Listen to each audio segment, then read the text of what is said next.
বউ ভাতের অনুষ্ঠান শেষ না করে বউকে বিদায় না দিয়ে আমরা চলে যাচ্ছি ঘুরতে।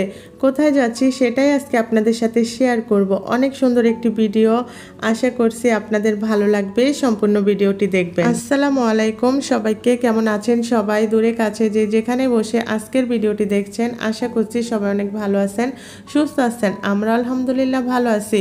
ভিডিও দেখেই বুঝতে পারছেন আমরা কোথায় যাচ্ছি। অনেক সুন্দর একটি জায়গা, আর এই জায়গাটা তো অনেক ভাইরাল। এমন মানুষ কম পাওয়া যাবে যারা এই জায়গাটার নাম শুনে নাই বা ভিডিওতে দেখে নাই। অনেকেই আছেন এই অপরূপ সৌন্দর্য ঘুরে দেখে গেছেন, অনেকের আসার ইচ্ছে আছে, এখনো আসতে পারেন নাই। তবে আমাদেরও অনেক ইচ্ছে ছিল এখানে আসার, মহান আল্লাহ পাক আমাদের ইচ্ছেটা পূরণ করেছে। আমরা এখন আছি কিশোরগঞ্জ অষ্টগ্রাম মিঠামইন। অনেক সুন্দর একটি জায়গা, আর এই জায়গাটা যে রাস্তা, বৃহত্তম আলপনা করা রাস্তা, 14 থেকে 15 কিলোমিটার হবে। আলপনা করার পর রাস্তার সৌন্দর্য আরো বেড়ে গেছে, জনপ্রিয় হয়েছে। এতদিন তো ভিডিওতে দেখেছি, আজকে সরাসরি দেখছি, অনেক ভালো লাগছে। আমরা 0 পয়েন্ট পার হয়ে অনেক দূর চলে এসেছি। আসার পথে যে অটোতে করে এসেছি, সে অটো মামা আর কি এখানে দাঁড় করে আমাদেরকে বলছিল এই ভাইটির সাথে ঘটে যাওয়া দুর্ঘটনার কথা। 2023 সালে এখানে একটা নৌকা ডুবে যাচ্ছিল, তো ভাইটা এই রাস্তা দিয়ে যাচ্ছিল, তখন 2টি শিশুকে বাঁচাতে গিয়ে নিজেই হাওরের পানিতে ডুবে যায়। তবে শিশু 2টা বেঁচে আছে, উদ্ধার করতে পেরেছে। ভাইটাকে আর জীবিত উদ্ধার করতে পারে নাই।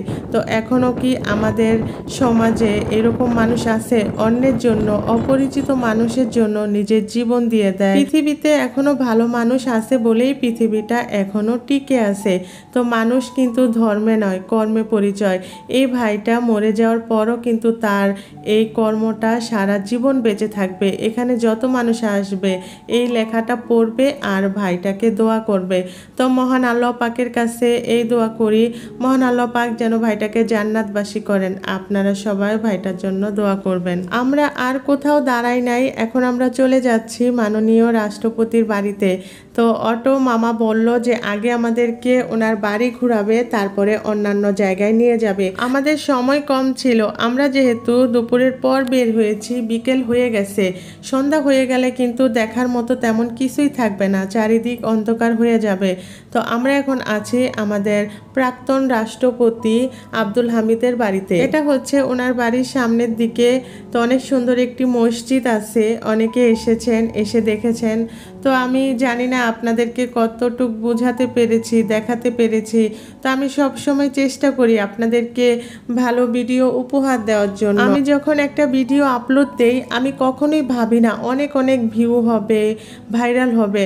আমি শুধু মন থেকে বলি, যেই আমার ভিডিও দেখুক, 2-3 জন দেখুক, কিন্তু ভালোবেসে আমার ভিডিও দেখুক, আমার ভিডিও দেখে যাতে তাদের ভালো লাগে। আমরা সবাই ঘুরে ঘুরে দেখছিলাম চারিদিক, আর নতুন জায়গায় এরকম ঘুরে ঘুরে দেখতে কিন্তু ভালো লাগে। তবে আমি জানি না কোনটা ওনার বাসভবন, এখানে অনেকগুলো ভবন আছে, পাশে আরও বিল্ডিং আছে, তো কোনটাতে উনি বসবাস করে জানা নাই। এই ছবিটাতে ওনাকে অনেক ইয়াং দেখা যাচ্ছে, অনেক আগের ছবি হয়তো। তো এখানে অনেকগুলো বাড়ি আছে। তো আমার ননদ এদিকে এসেছে, তো আমিও পিছে পিছে আসলাম, যেহেতু আমি ভিডিও করি একটু সময় নিয়ে দাঁড়াতে হয়। তো আমার ননদের হাজব্যান্ড নাকি নামাজে চলে গেছে, আমার ছোট ছেলে আমাকে নিয়ে এসেছে যে এই দিক দিয়ে ফুপু গেছে। তো ওনাদেরকে পাই নাই, আমি অন্যদিকে চলে এসেছি। এসে ভালোই হয়েছে, অনেক সুন্দর একটি জায়গা, এই জায়গাটাও অনেক সুন্দর। তো এই জায়গাটার নাম জানি না, কেউ যদি নাম জানেন অবশ্যই কমেন্ট করে জানাবেন। তো আমার ননদকে আমি ফোন দিছি যে আপা আমি তো এইদিকে আসি, এরকম একটা প্লেন আছে। তো এই কথা শোনার পরই অটো মামা বুঝে ফেলেছে আমি কোথায় আসি, তারপরে সবাইকে নিয়ে এসেছে। আমরা আবার একসাথে হয়ে গেছি। বিকেলবেলা রোদ নাই, এরকম জায়গায় ঘুরতে কি যে ভালো লাগে। এত সুন্দর বাতাস বইছিল, পানির ঠান্ডা বাতাস, অনেক ভালো লাগছিল। আমার অনেক ইচ্ছে ছিল ট্রলারে করে এদিকে ঘোরা। তো এটা কি হাওর না এটা কোনো নদী তাও আমি জানি না। তো সন্ধ্যা হয়ে যাবে বলে আমরা ট্রলারে করে ঘুরি নাই, আমরা আবার অটোতে উঠে চলে যাচ্ছি। মানে অটোতে করে আমাদের বেশি ঘোরা হয়েছে, নামা কমই হয়েছে। এই নামার পরে আমরা 10-15 মিনিট কি আধা ঘন্টা, এর বেশি আর কোথাও দাঁড়াই নাই। তো এটা হচ্ছে হাওর রিসোর্ট, অনেক সুন্দর একটি রিসোর্ট। প্রবেশ পথে অনেক বড় একটা খাঁচা আছে। আমরা তো সব সময় হাঁস মুরগিকে খাঁচায় বন্দি করি, আজকে নিজেরাই বন্দি হয়ে গেলাম।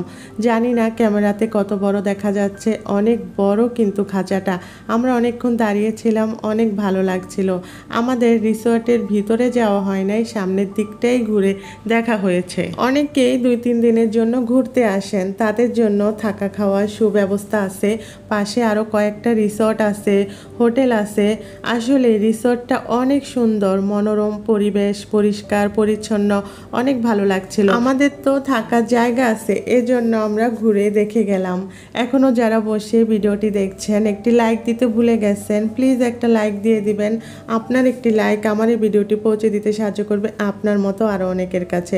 আর যারা নতুন আজকে আমার চ্যানেলে, ভিডিওর কোনো একটি অংশ যদি আপনার ভালো লাগে আমার চ্যানেলটি সাবস্ক্রাইব করে দিয়েন, পাশে থাকা বেল বাটনটি বাজিয়ে দিয়েন যাতে আমার ছাড়া নতুন ভিডিও পৌঁছে যায় আপনাদের কাছে। যারা সাবস্ক্রাইব করেছেন তাদেরকে অসংখ্য ধন্যবাদ। আমি চাই আপনারা এইভাবে আমার পাশে থাকেন, আমাকে সাপোর্ট করেন। আমরা ঘুরতে ঘুরতে কিন্তু শেষ সীমানায় চলে এসেছি, এরপর আর কোনো রাস্তা নেই। এখানে অনেকগুলো রাজহাঁস দেখলাম, আমার রাজহাঁস অনেক ভালো লাগে। এখনো পালার সৌভাগ্য হয় নাই, শুনেছি এখানকার বাজারে নাকি পাওয়া যায়। তো লোকজনের কাছে জিজ্ঞেস করলাম যে বাজারে পাওয়া যায় কিনা, ওনারা বলল কার্তিক মাসে নাকি রাজহাঁসের বাচ্চা দেয়। আমার ইচ্ছে যখন আমি রাজহাঁস পালবো বাচ্চা থেকেই পালবো, যাতে ছোট থেকে বড় করতে পারি। আর এখানকার মানুষ অনেক হাঁস পালে, রাজহাঁস, পাতিহাঁস।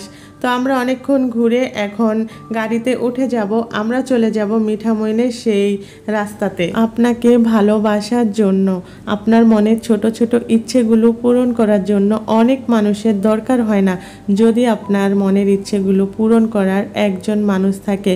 এই কথাগুলো কেন বললাম?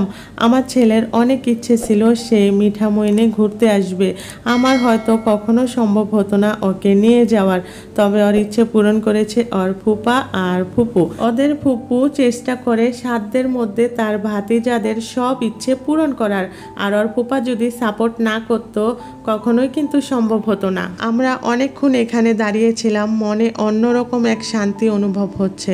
আপনারা যারা ঘুরতে আসতে চান অবশ্যই বর্ষাকালে আসবেন, বর্ষাকালে এর সৌন্দর্য দ্বিগুণ বেড়ে যায়। তো দাঁড়িয়ে দাঁড়িয়ে আইসক্রিম খাচ্ছিলাম, কুলফি মালাই আইসক্রিমটা আমার অনেক পছন্দের। আমরা ওইখান থেকে চলে এসেছি 0 পয়েন্ট। বাচ্চারা বলছে ফুচকা খাবে, ওদেরকে ফুচকা খাইয়ে বাড়িতে চলে যাব। দেখতে দেখতে আমাদের মিঠামইন ঘোরা শেষ। আর অটো মামাকে অনেক ধন্যবাদ আমাদেরকে এত সুন্দর করে ঘুরিয়ে দেখার জন্য। আজকের ভিডিওটি কেমন লাগলো অবশ্যই কমেন্ট করে জানাবেন, কোনো ভুল হলে ক্ষমা দৃষ্টিতে দেখবেন। ফিরে আসবো পরবর্তী ভিডিও নিয়ে আপনাদের মাঝে। আজ এ পর্যন্তই, আল্লাহ হাফেজ, আসসালামু আলাইকুম।